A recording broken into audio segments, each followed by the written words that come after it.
นครปักเซปฐกถาวันศาสตร์สาธารณรัฐประชาธิปไตยประชาชนลาวครบรอบ50 ปี และวันขายวันเกิดประธานไกรสอนพรหมวิหารครบรอบ105 ปีในวันที่25ธันวาคม2025นครปักเซได้จัดพิธีปฐกถาวันสถาปนาสาธารณรัฐประชาธิปไตยประชาชนลาวครบรอบ50 ปี และวันขายวันเกิดประธานไกรสอนพรหมวิหารครบรอบ105 ปีพร้อมทั้งประดับเหรียญการลึก50 ปี วันสถาปนาสปป.ลาวโดยให้เกียรติเข้าร่วมของฐานวรรณไสยศาสตร์ตระกูลคณะประจำพรรคแขวงเลขาคณะบริหารงานพรรคนครปักเซพร้อมด้วยสหายห้องเลขาพรรคนครคณะประจำนครกรรมการพรรคนครคณะหองการกำลังประกอบอาวุธพนักงานอาวุโสบำนาญพนักงานรัฐกรอ้อมขางนครคณะพรรคหากฐานและเลขาพรรคบ้านเขาห่วมในโอกาสดังกล่าวสหายวรรณไสยศาสตร์ตระกูลคณะประจำพรรคแขวงเลขาคณะบริหารงานพรรคนครปักเซได้กล่าวถึงความหมายความสำคัญของวันสถาปนาสาธารณรัฐประชาธิปไตยประชาชนลาวครบรอบ50 ปีและวันขายวันเกิดประธานไกรสอนพรหมวิหารครบรอบ105 ปีจากนั้นสหายบุญท้องดีวิไสอดีตกรรมการศูนย์กลางพรรคอดีตเลขาคณะบริหารงานพรรคแขวงเจ้าแขวงจับประซักได้ให้เกียรติขึ้นปาฐกถาวันสถาปนาสาธารณรัฐประชาธิปไตยประชาชนลาวครบรอบ50 ปี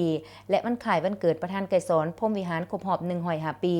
ซึ่งยกให้เห็นไสสนะอย่างสมบูรณ์ของการปฏิวัติศาสตร์ประชาธิปไตยอยู่ประเทศเฮา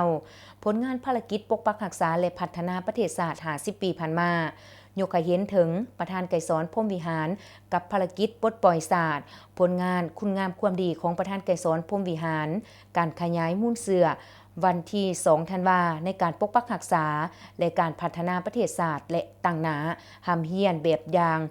คุณสมบัติของประธานไกรสอนพรหมวิหาร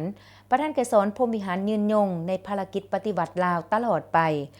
สาธารณรัฐประชาธิปไตยประชาชนลาวมั่นยืนสมเสยวันเกิดประธานไกรสอนพรหมวิหารผู้นำที่แสนเคารพรักครบรอบ105 ปีอย่างสุดใจสมเสยวันสถาปนาสาธารณรัฐประชาธิปไตยประชาชนลาวครบรอบ50 ปีอย่างสุดใจจากนั้นสหายศรีสง่าบัวประเสริฐคณะประจำพรรคนครหัวหน้าคณะจัดตั้งนครได้ผ่านดำรัสประเทศแห่งสาธารณรัฐประชาธิปไตยประชาชนลาวว่าด้วยการประดับเหรียญการละลึก50 ปีวันสถาปนาสปป.ลาวให้แก่พนักงานราชการประจำการและบำนาญแขวงจำปาสักในนั้นนครปักเซทั้งหมดจำนวน 2,268 ฐานยิง779 ฐานพนักงานราชการประจำการจำนวน 1,551 ฐานยิง553 ฐานพนักงานราชการบำนาญจำนวน717 ฐานยิง226 ฐานให้เกียรติประดับเหรียญในครั้งนี้โดยสหายวรรณไสยศาสตร์ตระกูลคณะประจำพรรคแขวงเลขาคณะบริหารงานพรรคนครปากเซ